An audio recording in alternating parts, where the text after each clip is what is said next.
Pārliecība par sevi, no kā tā veidojas, kā to trenēt, un arī par to iekšējo kritiķi, kas mēdz būt ļoti skaļš. Saskāros ar to, ka, man nekas īsti nesanāk. Visas manas pārliecības grūst, jo es redzu, ka nav rezultāta. Tā bija tā pirmā reize, kad es domāju, kā to mainīt. Tas iesāka manu lielo ceļu uz manu transformāciju. Tas bija sākumā izmisuma solis. Vēlākos gados tas bija tāds iekāpšana liftā uz tiem panākumiem. Es savu profesionālo dzīvi principā iedalu pirms coachinga un pēc coachinga. Man pašai viņa diezgan uz augšu uz leju. Kur viņa noplūk, kur viņa pazūd? Mēs nekad nevaram apmānīt paši sevi, un tajā mirklī mēs sev pasakam, esmu cilvēks, kur nevar paļauties. Viņam sanāk, man nesanāk, ka es nabadzīņš. Varbūt es pamēģinu, un es izdaru. Un tev tā pārliecība par sevi, sanāk, ka tev neviens netic. Iemācīties, kā tev sev pats iedot atgriezenisko saiti. Un tad tev nebūtu atkarība no kaut kādām citām ārējiem faktoriem. Mēs varam gūt panākumus jebkuros apstākļos. Es sev paņēmu kā milzu to pārliecības avotu. Pārliecību turēt tādā normāla, optimālā līmenī. Tev ir bail. Ko tu dari? Momentā sajūti bailes, paņem telefonu zvanu. Jo ilgāk tu stāv pie tās klints, jo grūtāk tev ir nolikt. Kas ir vissliktākais, kas var notikt? Kāds cilvēks es esmu? Ko es par sevi domāju? Pārliecībai ir raksturīga tāda skaidrība, to savu kodoliņu stiprināt, lai tas strādās ilgtermiņā. Mans iekšējais kritiķis ar sarkanu karogu skraidīja. Tagad ar mani runā mans kritiķis. Motivācija pārvērtēta, jo tad, kad viņu vajag, viņi parasti kaut kur citur ir. Pārliecība nav nekāda maģija, ja? Trenējama lieta un uzkrājama pieredze.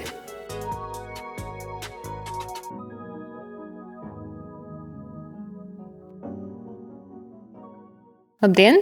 Jūs klausāties ICF Latvija Coachinga federācijas podkāstu Coachings bez filtra. Mani sauc Ieva Bēlina, es esmu līderības un personīgā ilgspējīguma coach un mentore, un šodien šīs sarunas moderātore. Šodienas saruna mums ir pārliecība par sevi, no kā tā veidojas, kā to trenēt, un arī par to iekšējo kritiķi, kas mēdz būt ļoti skaļš. Šodien uz sarunu man ir ieradušies divi viesi. Un, lai mēs varētu paskatīties uz pārliecību par sevi ne tikai no coachinga pieredzes, bet arī no ikdienas un no vadītāja ikdienas. Sandra Krafte, transformācijas coach un ICF Latvija pārstāve. Sveika, Sandra! Labdien! Un Kārlis Ozols, 220 LV marketplace vadītājs. Sveiks, Kārli! Sveiki! Lai mēs tagad sāktu un iepazītos vairāk, varbūt nevis tikai amatus un titulus, bet vairāk par jums, tad sāksim ar Sandru. Sandra, pastāsti vairāk par sevi, ko nozīmē transformācijas coach un kā tu nonāci līdz coachingam, un arī par to, tad, kad es saku pārliecība par sevi, kas ir tas pirmais, kas tev ienāk prātā? Labi, sākšu ar to, ka es ikdienā atbalstu cilvēkus uz labāko sevis versiju, uz pilnvērtīgāku dzīvi. Es biežāk strādāju tādām iekšējām dziļām pārmaiņām, kas īstenībā ir pēc būtības transformācijas coach, kad tu strādā vairāk ar savu zemapziņu, ar savu sirds, ko sirds patiesībā vēlās, un tas mainās arī domāšana, mainās, kā es rīkojos, un līdz ar to mainās arī rezultāti, kā es sasniedzu. Un interesanti, kad strādājot ar sevis apzināšanos, pārliecības stiprināšanās nāk tā kā tāda forša blakus parādība. Un kā es saskāros ar coachingu, tas ir noticis jau ļoti pasen. Tas bija 5, 6 gadi atpakaļ, kad sākās mans tāds pārmaiņu periods. Un tas bija interesants, protams, ar kāpumiem un kritumiem, bet tas ir pilnībā mainījis, kā es vispār skatos uz dzīvi, kā es esmu ļoti mainījusies. Tas, protams, noticis ļoti tādā, es teiktu, ekoloģiskā veidā.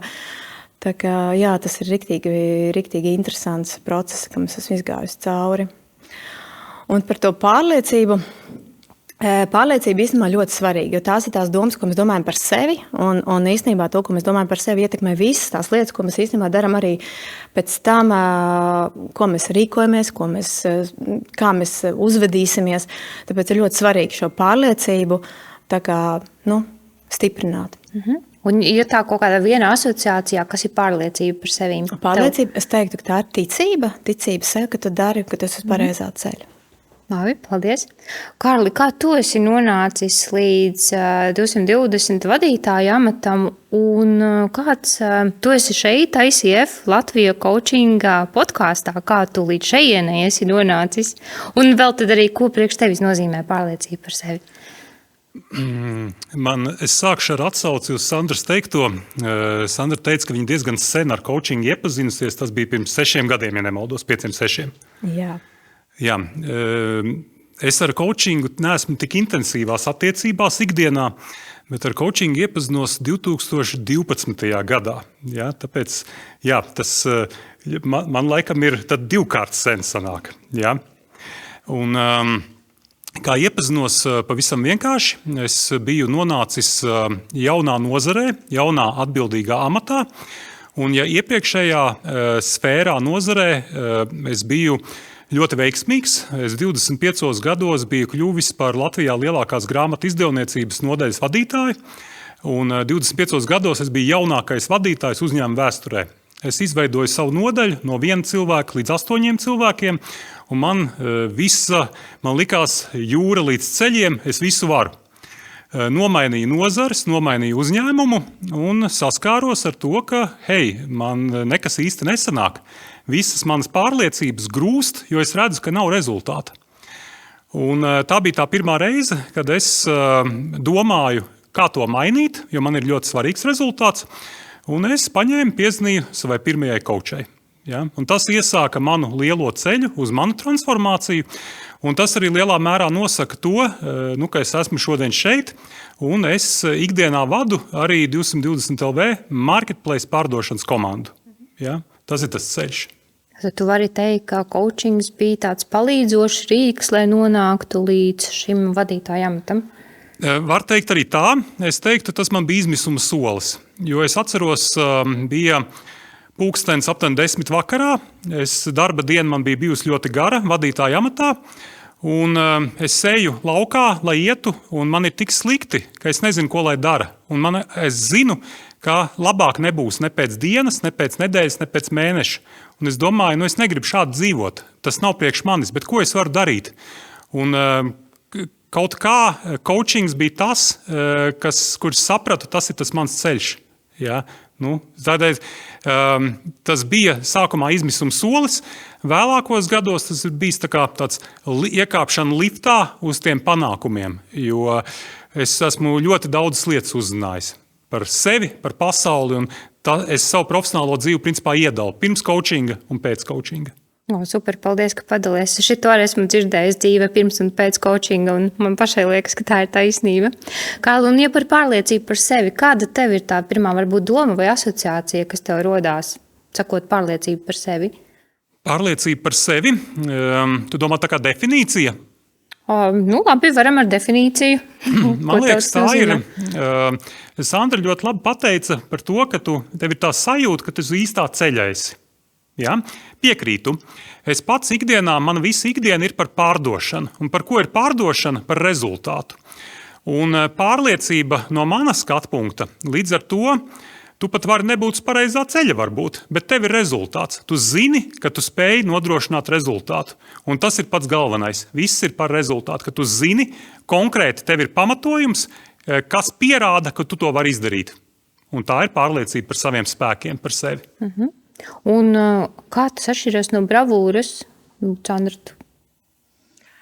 Manuprāt, ka bravūra tā ir tāda āršķirīga pazīme, un tā nav tāda rīcība un kaut kādas rezultāts, kad neizries. Un tas iespējams, ka bravūra drīzāk ir tāds tā kā aizsardzības mehānisms, kurš īstenībā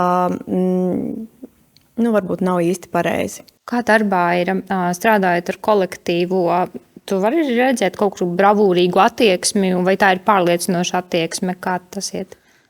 Es no sava skatu punkta nemudinātu būt pārāk bargiem pret bravūru, jo man kā pārdevējam, es savā sirdī esmu pārdevējs, man tieši patīk, ka cilvēki palepojas par sevi. Viņi runā par saviem sasniegumiem, un man liekas, mums Latvijā cilvēkiem ir ļoti bieži tā kā iedzīts, ka tu nedrīkst ar sevi lepoties. Ja? Protams, ir jāatšķir tāda bravūra, kas ir bez kaut kāda pamata, ja? Bet arī to es nesodītu pārāk stipri, jo tas pieder kaut kādam noteiktam attīstības posmam cilvēka. Un varbūt, kad cilvēks pieaug, tad viņš saprot, tā bija tiešām tukša bravūra. Arī es varu teikt, ka es savos 25 gados biju, man likās sasniedzis jau tik daudz, man ļoti daudz, kur bija tukša bravūra, jo man likās, ka es to varu, bet man nebija faktu, kas to apliecinātu. Ja? Tāpēc tas ir tāds dabisks attīstības posms. Jā, bet reizēm ar to bravūru, tu kaut ko sasoli, ka tu to izdarīsi, un tad tev kaut kādā momentā tev vajag to, jāizdara, un tu paņem uz to bravūras enerģijas, vienkārši to izdara. Tā kā reizēm tas var arī strādāt kā motivators. Kā tu viņu izmanto, uz kuru pusi, vai ne? Protams, un tur jau tā lieta. Bravūra var būt ļoti laba metode, lai to pārliecību iegūtu un stiprinātu. Tu skaļi pasaki, es to izdarīšu. Un ja tu pieturies pie tā solījuma dotā, kas ir gan sev, gan citam, tu izdari, tā jau tu nonāc arī pie pārliecības.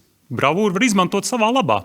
Bet, skatieties, ikdienā strādājot ar klientiem, ar komandu, ir jābūt pārliecībai par sevi. Bet es teikšu tā, ka man pašai viņa ir diezgan uz augšu, uz leju. Ja?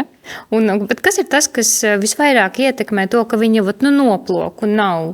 Tas ir kaut kādas sajūtas vai emocijas vai uzvedība? Kur viņa noplok, kur viņa pazūd? Teikšu no sava skatu punkta, praktiskā vadot pārdošanas komandu un pašam strādājot pārdošanā, ļoti svarīgi ir, lai būtu rezultāts regulāri. Kaut kāds rezultāts, ko tu vari nosvinēt, ko tu vari palepoties. Jo, piemēram, ja tu strādā un nav rezultāts dienu, 3 dienas, nedēļu, ir ļoti grūti no tās bedres tikt laukā. Un tad jau sākās visas tās domas, es neko nevaru, man nekas nesanāk, un labāk es nedarīšu, jo tāpat tās nekas nebūs tas rezultāts. Ja? Tāpēc es teiktu, šī cīņa pirmā ir tā notiek domās. Jā, un es varētu papildināt ar to, ka mēs varam apsolīt visiem citiem cilvēkiem kaut ko mēs izdarīsim, bet mēs nekad nevaram apmānīt paši sevi. Ja mēs savā iekšē esam apņēmušies izdarīt to, mēs to neizdaram. Labi, to neviens nezina, bet to zina mēs paši, to zinām. Un tajā mirklī mēs sev pasakam, esmu cilvēks, kur nevar paļauties. Tāpēc tās lietas, kuras tu apņemies izdarīt, ir ļoti, ļoti svarīgi izdarīt. Un tāpēc ir svarīgi neizlikt tās lietas, kuras tu neplāno nemaz darīt. Sanāk, nevar nodalīt, kur tā pārliecība par sevi domās vai uzvedībā, tas kā viens otru papildina visu laiku. Jā, tas papildina. Jā, un es iespraukšos pie Sandras teiktā, tāpēc manā pieredzē ir ļoti būtiski izvēlēties maz lietas, kuras to apsoli izdarīt. Apsoli tikai pašu svarīgāko un to izdari. Pārējais, vai nav jādara, vai tu viņu izdarīsi tāpat, bet maz lietas izdarīs. Jā, un tādā veidā tu dabīgi nenodari sev pāri. Jā. Un stiprini savu pārliecību. Kārli, kā ir ikdienā darbā? Var aizdot pārliecību saviem kolēģiem? Noteikti var, un strādājot pārdošanā arī kolēģi aizdot pārliecību man. Un viens tāds konkrēts piemērs no Covid laika, kā mēs pārdošanas komandā darījām, tad, kad kāds cilvēks noslēdz līgumu kolēģis, viņš mūsu čatā, mēs attālināti strādājam, ieraksta, hei, man ir jauns līgums. Un tu redzi, ka tavs kolēģis jau ierakstīs 4. reizi un rodas tāds spīts. Ja? Kā viņš var, un es vēl neesmu.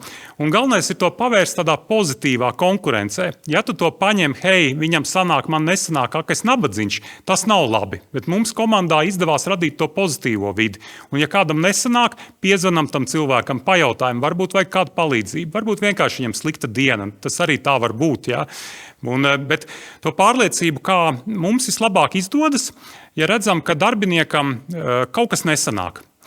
Daram tā, nevis sākam viņam uzdot kaut kādus jautājumus vai ko, bet sakam, hei, atnāc ar mani kopā uz pārdošanas vizīti. Šeit piemēram, es esmu tas, kurš vada šo sarunu, parādu, kā to darīt, atsvaidzinu zināšanas, un parasti tas iedod, neatkarīgi vai rezultāts vai nav tai vizītei, tas iedod to, ka cilvēks iegūst kaut kādu jaunu sparu. Jo pārdošanā tu visu laiku esi tādu pretsparu. Un ne tikai pārdošanā, es domāju, tu saskaries, ka tev apkārtējie kaut kādā ziņā ir negatīvi, ja, jo tu jau rūpējies par savu mērķu sasniegšanu. Citi jau tev nevienmēr tur atbalsta.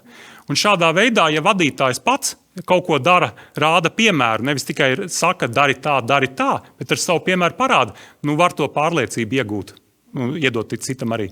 Jā, un kas papildinot, kā arī teikt, ka kāds tev tic, jā, tad bieži vien mēs ticam citiem vairāk nekā sev. Ja, un ka kāds mums tic, mēs tā, baigi forši, jo viņš tic, tad tā varbūt ir taisnība. Un tu uz tādu, varbūt es pamēģinu, un es izdaru. Un viņš paņem, izdara, un tas notiek. Un tāpēc es vienmēr aicinu radīt šo atbilstošo vidi, jo kādu mirkli atnāks, un tev atnāks viņa atpakaļ. Tāpēc, ka kāds cits tev noticēs, un tu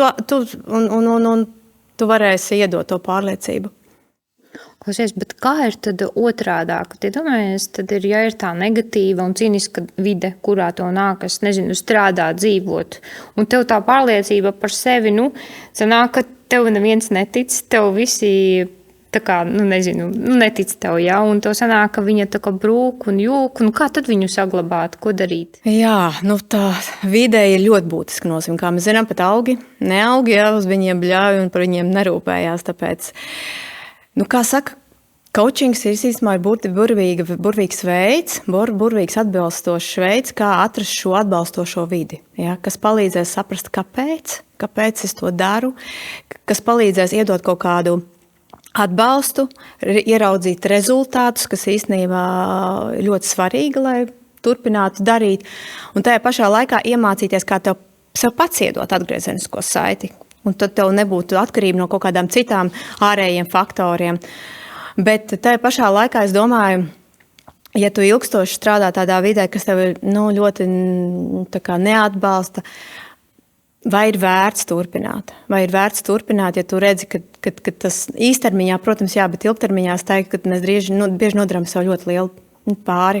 Tāpēc ir vērts apskatīties uz savu dzīvi, un arī no šāda rakursa. Man ir ļoti personisks stāsts īstenībā par tieši vidi, kas ir diezgan toksiska, kas galīgi nav atbalstoša. Un es esmu strādājis aptuveni gadu uzņēmumā, kurā bija tā vide ļoti neatbalstoša, viņi bija naidīgi pret mani. Un es biju svaigi izgājis biznesa coachinga apmācības intensīvas, un es zināju to, ka mēs varam gūt panākumus jebkuros apstākļos. Arī tad, ja nav atbalstoša vide. Tikai tas būs daudz grūtāk, un ja tā vide ir ļoti negatīva, tu sev nodari pāri. Es to zināju, es biju ļoti apzināts, un es biju sev nosolījies izturēt, lai tur vai kas. Jo es gribēju pierādīt pats sev, ka es to varu. Es nebiju nevienā brīdī upura lomā, tā bija mana izvēle tur būt, neviens man nespieda tur būt. Bet es biju nolēmis sev pierādīt, ka es varu. Un es gadu tur nostrādāju, tajā brīdī, kad man sāka naktī rādīties murgi, tad es sapratu, ir jāiet prom. Es esmu sev pierādījis to. Un šādā veidā es iegūtu to pārliecību, ka es varu strādāt arī ļoti grūtos apstākļos un dabūt rezultātu. Ja? Bet tā mana metode, kas bija būt ļoti apzinātam, tu saproti, kas notiek, tas stāsts nav par tevi, tas stāsts ir par tiem citiem cilvēkiem. Viņiem sava dzīve, lai viņiem veicas. Man ir sava tā dienas kārtība. Ja? Un otrs vienmēr vajag izdomāt kaut kādu savu to mērķi. Kāpēc tu tur esi, ko tu gribi sasniegt un saprast, ko tu zaudē ar to, ka tu ej uz to mērķi. Un ja tu to ļoti labi apzinies, protams, nevienam nenovēlu šo pieredzi, bet kopumā es sev paņēmu kā milzu to pārliecības avotu, jo tagad es zinu, es šajos apstākļos izturēšu un es sasniegšu savus mērķus. Klausies, fantastiski. Es dzirdu, ka tā pārliecība riktīgi nāk no iekšiņas, kā saka, ja? Tāda stabilitāte. Jā, bet to es ieguvu pateicoties tam, ka es coachingā sapratu, coachinga apmācībās, ka ir iespējams gūt rezultātus jebkuros apstākļos. Tas bija ļoti, ļoti svarīgi, jo, ja tu esi šādos apstākļos un tu tā kā īsti nezini, kas un kā, tev nav īsti tādas pārliecības, tad tā vide tevi sadragās un no tevis tu iedzīvosies smagās problēmās dzīvē un nav vērts to darīt. To var darīt tikai, ja tu esi ļoti, ļoti stiprs savā pārliecībā. Tad jā. Jā, tev bija tā ticība, ka rezultāti būs, ja tu darīsi. Un tas īstenībā tev deva to motivāciju turpināt, ja, jo tev bija tā kā, zināšanas, ka tā būs. Jā, un man bija tas vēl tāds personīgāk. Es iepriekš biju kaut kādā brīdī jaunības stulbumā, aizgājis prom no darba vietām pie diezgan minimālām problēmām. Un šeit es biju nolēmis, es parādīšu, es varēšu, es to izdarīšu pats sev. Pagāja gads, es sapratu, es pats sev esmu pierādījis. Ko tu dari šeit? Un es aizgāju prom un ar savu pārliecību aizgāju uz šī brīža darba vietu, un es to darbu dabūju, un tā bija labākā izvēle, kādas es veicu dzīvē. Forši tāda dzīve pirms coachinga un dzīve pēc coachinga, ja īstenībā, kā ietekmēs. Ja tad zināt, ka pārliecību par sevi mēs gūstam no veidojot pieredzi. Ja? Un, lai veidotu pieredzi, tad mums ir jādara. Bet, ziniet, dažkārt mums ir bail darīt. Varbūt jūs varat padalīties ar kādu personisku stāstu, kad ir bijis ļoti bail kaut ko darīt, bet tad kā jūs saņēmāties un kā to pārliecību noturējāt un tomēr izdarījāt? Bail. Man liekas, katru reizi, kad tev kaut kad mazliet ir bail, ja? Katru reizi, kad kaut ko izdara, un tad mazā uzvariņa, jā, es to izdarīju. Un man tāda viena konkrēta pieredze varbūt nav, bet es zinu, ka katru lietiņu, katru rītu, kad es paskrienu, es zinu, ka esmu malacīta, un tā pārliecība man tā kā vienkārši atnāk. Mazās lietas, ja? Jo, protams, mēs varam izdarīt kaut kādu vienu lietu, lielu kaut kādu piedalīties konferencē, piedalīties podkāstā, ja? Bet tas aiziet. Nākamajā dienā tas viss ir pazudis. Bet katru dienu pa mazām lietiņām mēs noturam to pārliecības sevī. Tas viens grandios plāns, bet katru dienu kaut maza lietiņa, to, ko tu uzdrošinies. Tas ar vienu reizi, kā arī saka daudz mūziķi, viņi saka, jā, ir bijis liels koncerts, ļoti daudz emocijas, bet pēc kaut kāda laika tu jūties, viss ir atkal nav. Tāpēc ir jāieplāno laicīgi, ja, kas būs tās lietas, kas sev ļaušu to pārliecību turēt tādā normāla, optimālā līmenī. Kārli, kā tev ir? Ir kāda situācija bijusi, kur tiešām ir bailes, bet kaut kā saņemies, varbūt var padalīties, kā tu saņemies, kāda ir kaut kāds rīks, ko tu izmanto? Īstenībā nāk tādas vairākas pat situācijas, bet tāda pirmā lielā, es atceros, kad es biju nonācis jaunā nozarē, jaunā vadītāja amatā. Es atceros, bija ļoti intensīvs periods, un mana ikdiena sastāvēja principā no problēmu risināšanas. Un es zināju, es atvēršu e-pastu, būs ļoti daudz problēmas iekšā. Tas bija laiks, kad bija Zoltūdas traģēdija. Mēs sniedzām pakalpojumus 3 iesaistītajām pusēm. Un es atceros, es zinu, ka man ir brīvdienās jāstrādā. Tāds laiks vienkārši ir. Un es nosēdēju kādas 2 stundas pie datora, nespējot saņemties atvērt e-pastu. Un vienkārši tu kā paralizēts sēdi, un ir tik ļoti negribās to darīt, ir bail visa, ko tur nāksies redzēt. Tu vienkārši tas tev paralizē tās bailes. Tagad tas liekas absurds. Tu esi iztērējis 2 stundas no savu dārgā laika baidoties. Un tā mana metode ir tāda, ja šobrīd, ja es redzu, ka man nāk bailes, es momentā apturu to un daru kaut ko. Es to tādā metaforiski runājot, es situ bailēm tieši sejā. Konkrēti pārdošanā strādājot, ir bail piezvanīt kādam augstais zvans. Tev ir bail. Ko tu dari? Momentā sajūti bailes, paņem telefonu zvani. Vienkārši zvani, nedomā, pasaka labdien, un saruna jau sākās, un vairs nav bail. Un ja šādu praksi ievieš, es to sev esmu ieviesis, tad tās bailes tu neļauj viņām dominēt pār savu dzīvi. Tu kontrolē viņas, nevis viņas kontrolē sevi. Un, tā ir tā mana prakse un šī situācija arī. Jā, tās laika, tas rāmis ir īstenībā ļoti svarīgs, jo ilgāk tu stāv pie tās klints, jo grūtāk tev ir nolikt. Tāpēc līdz ko tu pamani tās bailes, uzreiz sāc darboties, un tad tu viņus vari kaut kādā mērā apstādināt. Varbūt vēl, Sandra, varbūt tev ir kaut kāds tāds, triks, ko tu saviem klientiem varbūt stāsti, kočojot. Par bailēm. Triks ir diezgan skaidrs. Tu vienkārši paskaties tām bailēm acīs. Kas ir sliktākais, kas īstenībā var notikt? Un tad tas klients, viņš tā, tur tas, un tu paskatās, ka īstenībā nekas slikts nevar notikt. Un tad tā, un par ko es vispār baidījos? Un tad aiziet tie darbi, paskatīties, jo bieži liekas, es pat negribu par to domāt, un nedod Dievs. Bet, kad mēs paskatāmies, nav tik traki, tas vienmēr varētu strādāt. Tas ir mans mīļākais jautājums. Kas ir vissliktākais, kas var notikt? Jā, un tad vienmēr nekas nav bijis tāds, ko teikt, šis tiešām, jā. Sandra, jautājums. Pārliecība par sevi. Kā tev liekas, kurienes tā nāk? Principā pārliecībā ir daudz avoti, un pirmā tāds bloks būtu tā identitātes līmenī, kāds cilvēks es esmu, ko es par sevi domāju, Un līdz ar to tas visas tās pārliecības, ko es par sevi domāju, viņas aiziet uz nākamo tās domas. Un tās domas tur bieži ir tas iekšējais kritiķis, un tas domas veids, kā viņš, tas ieradumi, kas notiek, viņi ļoti bieži tā kā veido to mūsu ikdienu.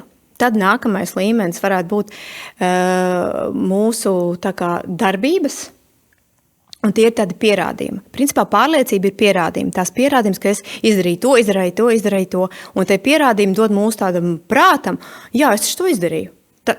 Tas dod to. Un, ja skatītos uz to 4. bloku, tad tas ir vairāk tāda skaidrība, uz kurienes eju, kāpēc es eju, vai man tur vajag. Man liekas, ka pārliecībai ir raksturīga tāda skaidrība. Un coachings īstenībā ļoti dod to skaidrību. Jo, ja mēs braucam ar auto kaut kur, un mēs nezinām, kur mēs braucam, vai ne? Diezgan grūti turien aizbraukt. Vispār tu tā kā klīsti. Bet tagad tev ir skaidrība, tu tā kā esi pārliecināts, tu zini, kur tu ej. Un ko es vēl gribētu teikt, ļoti daudz cilvēku pārliecība varbūt tā kā vairāk skatās uz ārējo, kādas man ir mantas, kādas izskatos, un vairāk tā kā strādā ar šiem ārējiem faktoriem, bet īstenībā visu laiku iegādājoties vai kaut ko uzlabojot, viņš agri vai vēl, tev vajag vēlnu un jaunu stimulu. Tāpēc daudz svarīgāk ir skatīties tavu iekšējo to savu kodoliņu stiprināt, lai tas strādās ilgtermiņā. Un tad tev sapratīs, ka tev varbūt kaut kādas lietas nevajag nemaz dzīvē. Kā es atceros, kad tu iepriekš minēji sarunu, kad mēs sarunājāmies par krekliem, rozām baltu kreklu, ja tu varbūt vari izstāstīt. Es kopumā, protams, piekrītu Sandrai, ka ir ļoti svarīgi stiprināt to iekšējo sajūtu, jo neviens baltais krekls, neviens jaunais uzvalks nevarēs ilgtermiņā aizsegt to caurumu, kas tevī iekšā ir. Ja? Bet, protams, tas brīdis, kad tu esi nopelnījis naudu, un vari ar pārliecību uzvilkt to jauno balto kreklu, ja, vai iekāpt, varbūt kādam tā ir jaunā mašīna. Tas dod ļoti lielu tādu pašapziņu, pārliecību par saviem spēkiem. Ja.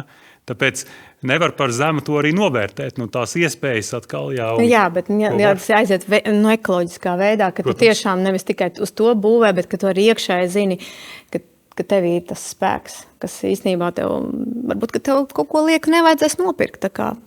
Piekrīt, tas ir lētāk nekā pirkt mantas. Jā, kad īsumā tu aizbrauc uz mežu un saprot, man nevajag tās jaunās lietas, es esmu pilnīgi laimīgs. Man kaut kā pēkšņi skan galvā Mielava dziesma. Es esmu tas, kas esmu, bez visa izņemot. Ja? Jā, viss, kas mans, es nesu sev līdzi. Jā. Pārliecības drīzāk par sevi tu vari nest sev katru dienu līdzi. Klausies, pirms vakar tas bija un šodien pirms podkāsta mans iekšējais kritiķis ar sarkanu karogu skraidīja, man liekas, kaut kāda pusdienu un teica, tev taču nav tādas pieredzes, ko tu tur iesi, ko tu tur runās, tad droši vien viss nesanāks. Un tad, zin kā, arī šito pieķert un apstādināt. Ja? Un viņam pateikt, hei, klausies, mēs draudzēsimies vai mēs cīnīsimies? Kā jums ir ar šo iekšējo kritiķi? Tajās brīžos, ka viņš paņem to karogu un skrien. Jā, varbūt tas iekšējais kritiķis, jā, viņš mums ir visos. Es domāju, ka man kā vislabāk palīdz vienkārši jau atpazīt. Hei, čau, kā tev iet? Un tā kā sākt ar viņu sarunāties. Jā, jo atpazīšana jau ir īstenībā puse no veiksmes. Ka mēs saprotam, tagad ar mani runā mans kritiķis. Jā. Un pagriezt tā kā uz otru pusi. Ko kritiķis, sakot, varbūt kā es varu ņemt vērā šos viņa ieteikumus, lai es izvairītos no šīm te lietām, no šiem iespējamiem draudiem. Tā kā izmantot to kritiķi savā labā. Protams, tas nebūs tā, ka mēs šodien pamēģinām un mums visu laiku notiek. Jā? Tas ir treniņš mūža garumā, ka mēs trenējamies to iekšējo kritiķi apklusināt un uzaicināt savā galvā varbūt kādu atbalstošāku cilvēku, kādu atbalstošāku līderi, kādu līderi, motivātoru, kas tev palīdz, kas noslāpē to kritiķi, bet palīdz to pozitīvo balstiņu klausīties vairāk. Kārli, klausies, ja tu vari padalīties kaut kādu situāciju, kad tev šis kritiķis, bļāva uz tevis, tu neko, ko tu te... Kā es laikam pieeju, es padalīšos ar situāciju, bet šobrīd es pieeju tā ļoti racionāli. Ja man liekas, ka es kaut ko nevaru, es skatos pagātnē, vai ir fakti, kas apliecina, ka es varu vai nevaru.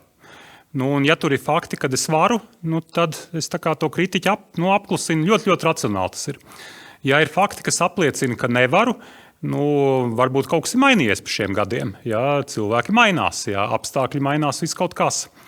Un ļoti būtiski ir, ja ir kaut kāda jauna lieta, es viņā neesmu profesionāls, ok, bet es taču varu atmiņā atsaukt lietas, kurās es arī agrāk nebiju profesionāls, bet to darot, es kļuvu diezgan labs. Ja, piemēram, pirms gada es sāku iet uz peldbaseinu peldēt, un man nebija tā, ka es ļoti labi peldētu. Un šobrīd es skatos, ka es peldu 2 reizes ātrāk nekā pirms gada. Un šādus piemērus no dzīves atsauc atmiņā vienmēr, kur tu esi kaut ko iemācījies. Arī, kad piedzimi, mēs taču nepratām runāt, nepratām ēst normāli, ja, un tam līdzīgi, bet mēs iemācījāmies, un visu var iemācīties.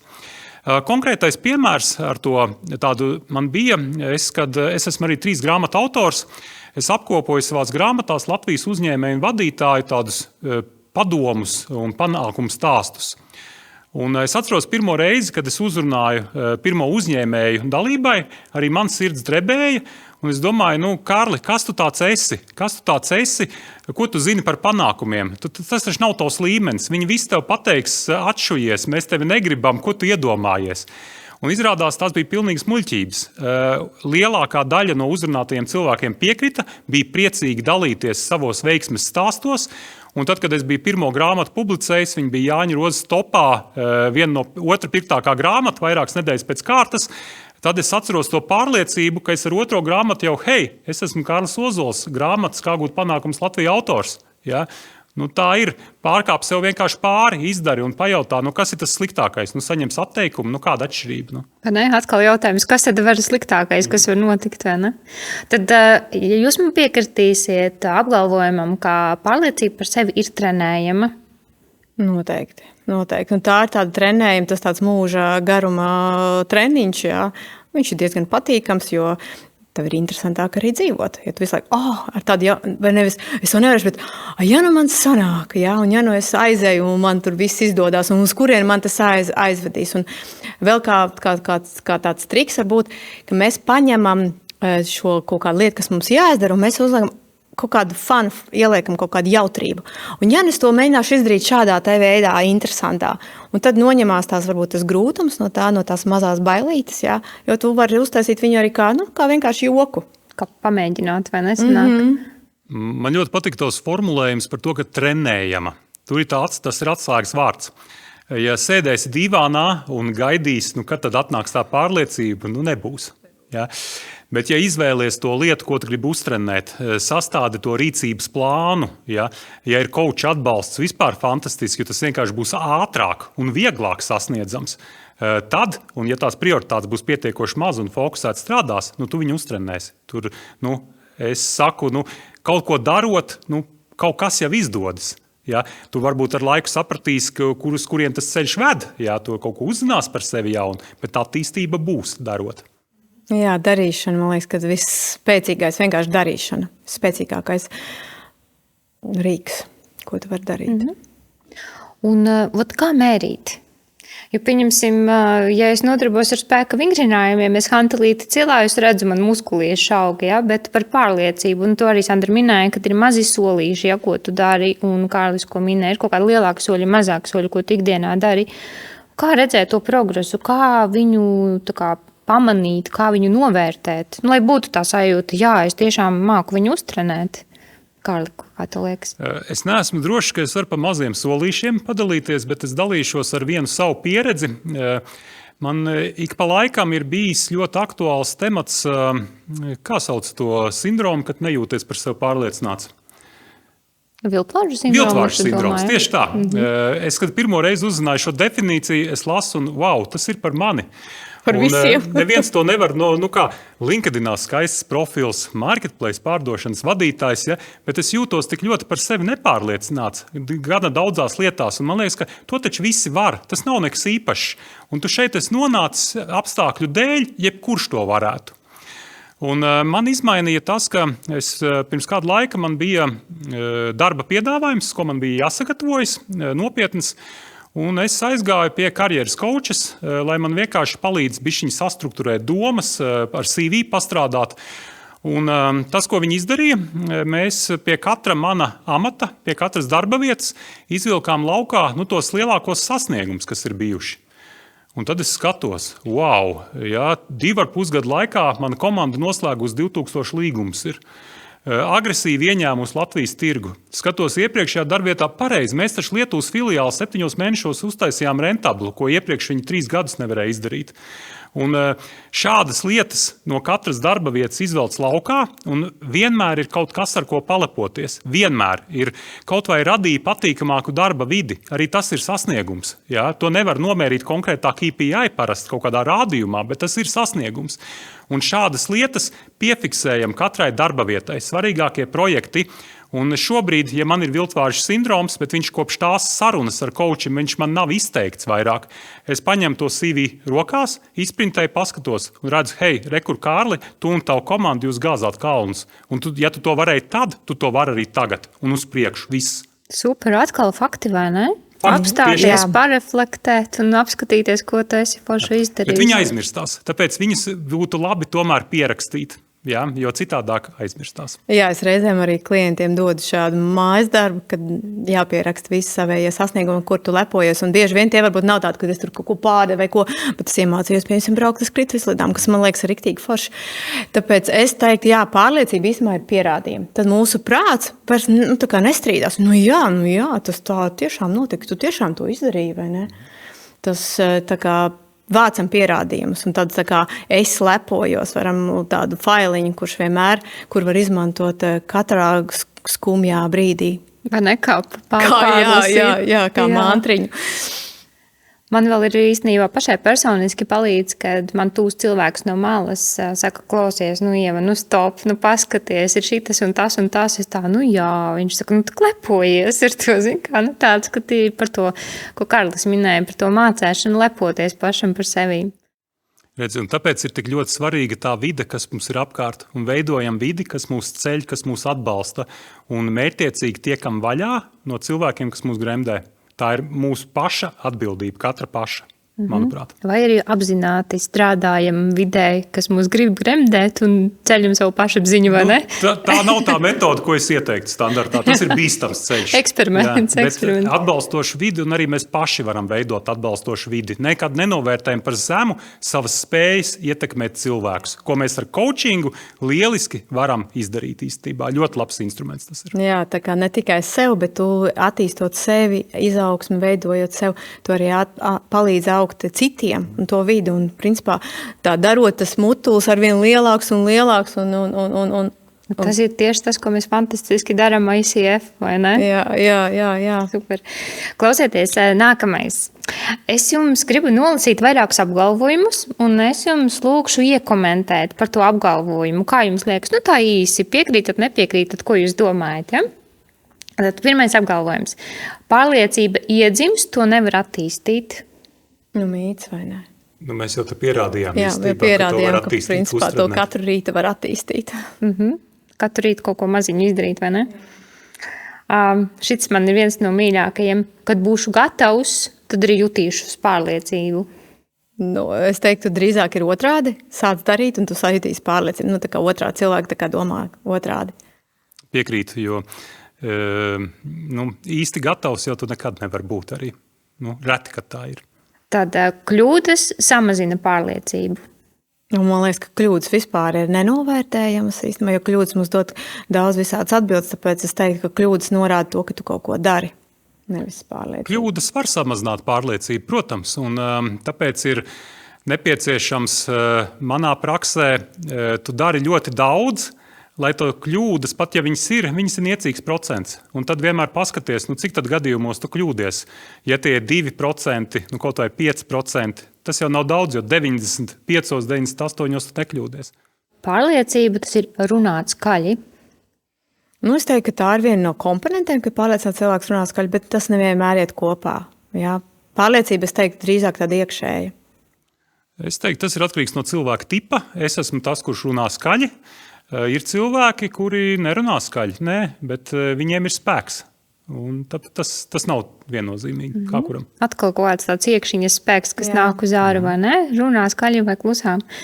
Tā, ja man bail, tā tad neesmu piemērots.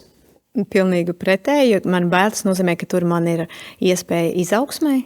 Un, ja tu jūti bailes, nozīmē, hei, te es varu, te būs interesanti. Tā kā es to pieķert, vai ne? Jā, tu pieķer, man mazliet bail. Labi, es pieķeru, bet es turpinu darīt.